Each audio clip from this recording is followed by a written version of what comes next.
In a career that spanned nearly 5 decades, Lorna Raver carved out a distinctive place in Hollywood's character-actor pantheon, transforming from Broadway stages to television screens before achieving her most memorable role as a vengeful gypsy woman in Sam Raimi's 2009 horror film, Drag Me to Hell. The veteran performer, who passed away at age 81, leaves behind a legacy that exemplifies the power of character actors to create unforgettable moments that linger in audiences' minds long after credits roll. Raver's journey to horror icon status was anything but conventional. Born in York, Pennsylvania, in 1943, she initially pursued a path in theater, honing her craft in regional productions before making her way to New York's competitive theater scene. Her early years were marked by the kind of steady, unglamorous work that forms the backbone of American theater. Small roles, understudies, and the occasional featured part that allowed her to showcase the intensity and commitment that would later define her screen presence. The transition from stage to screen came gradually for Raver, as it does for many character actors who possess the rare ability to disappear completely into their roles. Her television career began in earnest during the 1980s, with appearances on popular series that reflected the era's appetite for procedural dramas and family-centered programming. Shows like The Cosby Show, Law and Order, and As the World Turns provided platforms for Raver to demonstrate her versatility, moving seamlessly between comedy and drama while establishing herself as a reliable presence in the industry's supporting ecosystem. What set Raver apart from her contemporaries was her ability to infuse even the smallest roles with a sense of authenticity and depth. Television directors began to recognize her as someone who could elevate material simply through her presence.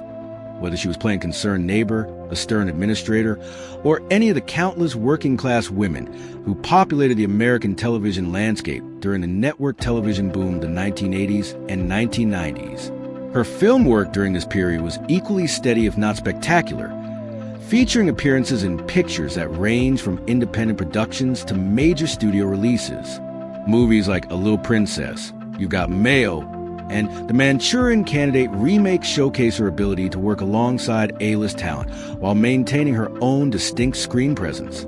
These roles, while often brief, demonstrated the qualities that casting directors valued: reliability, professionalism, and an innate understanding of how to serve the story without overwhelming it. The role that would ultimately define Raver's career came when director Sam Raimi was casting Drag Me to Hell, his return to horror filmmaking after the massive success of the Spider-Man trilogy.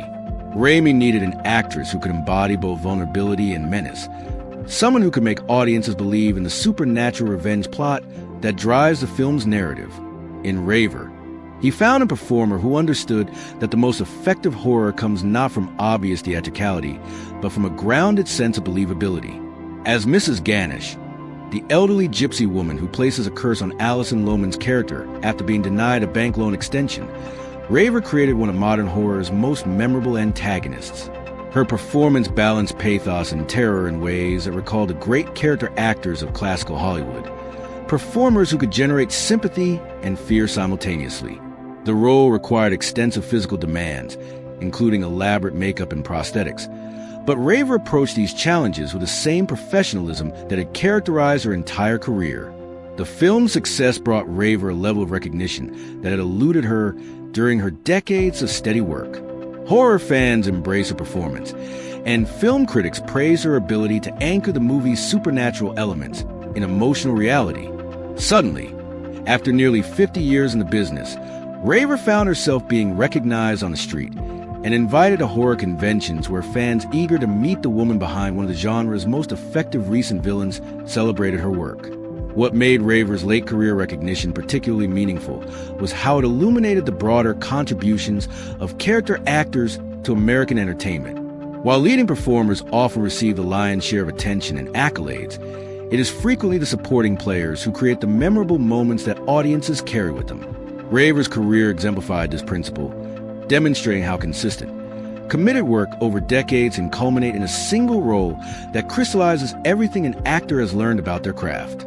Following Drag Me to Hell, Raver continued working, appearing in television productions and smaller films that allowed her to explore different facets of her abilities. She approached these later roles with the same dedication that had characterized her work from the beginning, understanding that every performance, regardless of size, represented an opportunity to contribute to the collaborative art of storytelling. Industry colleagues remembered Raver as a consummate professional who brought both warmth and intensity to her work. Directors appreciated her preparation and reliability, while fellow actors valued her generosity and willingness to support ensemble efforts. These qualities, perhaps more than any single performance, define the legacy of a character actor who understood that success in entertainment often comes not from starring roles, but from the accumulation of countless smaller contributions that collectively create the rich tapestry of American popular culture. Raver's passing marks the end of a career that spanned the evolution of American entertainment from the dominance of network television through the rise of cable programming and streaming platforms. Her work provides a window into how the industry has changed, while simultaneously demonstrating the enduring value of actors who bring authenticity and commitment to every role, regardless of size or budget. In an era increasingly dominated by franchise entertainment and digital effects, Raver represented a kind of grounded, human-scale performance that reminds audiences why character actors remain essential to effective storytelling.